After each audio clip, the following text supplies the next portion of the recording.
ازيكم يا احلى اخوات في الدنيا؟ عاملين ايه؟ يا رب تكونوا بخير واحسن حال. هنعمل مع بعض بقى الفول النابت. هنعمله ازاي؟ لكن قبل ما ابدا نصلي بينا على النبي. اللهم صل وسلم وبارك على سيدنا محمد. بسم الله بسم الله الرحمن الرحيم.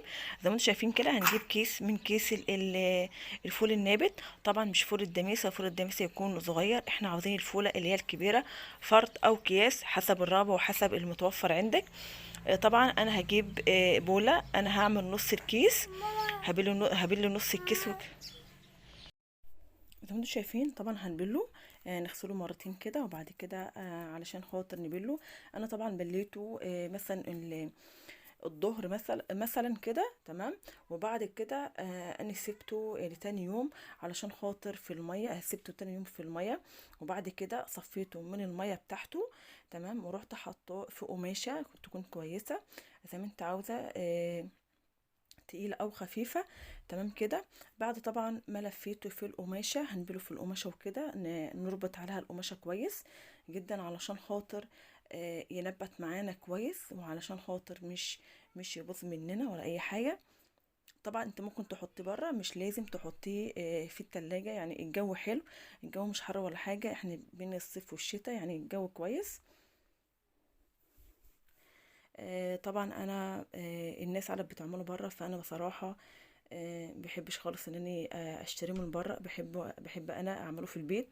ادام انا في ايدي اللي انا اعمله في البيت ومتوفر معايا، خلاص اعمله في البيت بدل ما اروح اشتريه وكده. اشتري مثلا ربع او مثلا يعني الناس كلها بتشتري ربع كيلو على يعني على قدهم. طبعا الحقيقه عدد صعب جدا. فانا طبعا من نص كيس انا هعمل منها طبختين.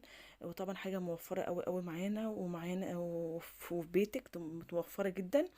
وطبعا لازم تغيير كده، مش لازم بقى نقضيها لحمه وبيض وحواوشي ولحمه ومش عارفه ايه والكفته والحاجات ديت. لا، لازم نغير شويه. ويعني لما تعملي حاجه خضار في بيتك، حاجه على فكره الخضار كويس جدا وصحي زي ما انتم شايفين كده. انا طبعا سيبته 3 ايام تمام عشان خاطر ينبت. انا سايباه بره عادي في المطبخ عادي. طبعا زي ما انتم شايفين كده نبت ازاي وعاد شكله حلو ازاي. نبت من 3 ايام. طبعا انت عاوزه تسيبيه اليوم الرابع مفيش فيه اي مشكله، ممكن تسيبيه اليوم الرابع ينبت معاكي. لو انت عاوزه اكتر من كده يعني، بس انا حبيته كده. وحبيت النباتة بتاعته ازاي. طبعا انا مش هطبخه طبعا دلوقتي، طبعا انا هسيبه في يوم تاني تمام. ده طبعا كاس تلاجة. طبعا لا، طبعا ممكن تحطيه في التلاجة في الفريزر بتاعك، تخزنيه.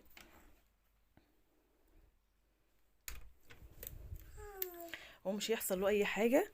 تحطيه في الفريزر بتاعك ولما تطلعيه هيطلع زي ما هو، مفيش فيه اي مشكلة خالص. اتمنى يكون الفيديو بتاعي عجبك، اتمنى يكون حاجة بسيطة انا بقدمها لك. اتمنى يكون كلكم كويسين. مع الف سلامة، ان شاء الله اشوفك في فيديو جديد.